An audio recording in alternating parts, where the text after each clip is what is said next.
സ്ത്രീകൾ ഒരു കുടുംബത്തിൻ്റെയും ഒരു വർക്ക് സ്പേസിൻ്റെയും ഒരു സൊസൈറ്റിയുടെ തന്നെ ബാക്ക് ബോൺ ആണ്. എന്നാൽ ഈ റെസ്പോൺസിബിലിറ്റിക്കെല്ലാം ശേഷം ആരാണ് ഇവരെ പരിപാലിക്കുന്നത്? സ്ട്രെസ്, ആൻസൈറ്റി, ഇമോഷണൽ ബേൺഔട്ട്സ് ഇതെല്ലാം റിയൽ ആണ്. എന്നാൽ നിരവധി സ്ത്രീകൾ തങ്ങളുടെ മാനസികാരോഗ്യത്തെ അവസാനത്തേക്കാണ് വെക്കുന്നത്. ഇത് മാറേണ്ടതുണ്ട്.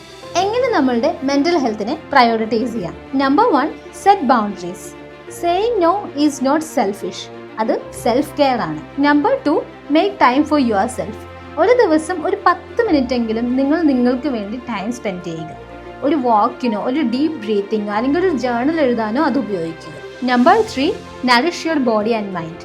ഒരു നല്ല ബാലൻസ്ഡ് ആയിട്ടുള്ള ഒരു ഡയറ്റും നല്ല ഉറക്കവും ഉണ്ടെങ്കിൽ നിങ്ങളുടെ ജീവിതത്തിൽ ഒരുപാട് വലിയ വ്യത്യാസങ്ങൾ സംഭവിക്കും. Number 4, seek support. ഒരു ഫ്രണ്ടിനോടോ അല്ലെങ്കിൽ ഒരു പ്രൊഫഷണൽ തെറാപ്പിസ്റ്റിനോടോ സംസാരിക്കുക. ഓർക്കുക, നിങ്ങൾ ഒറ്റയ്ക്കല്ല ഈ പോരാട്ടത്തിൽ.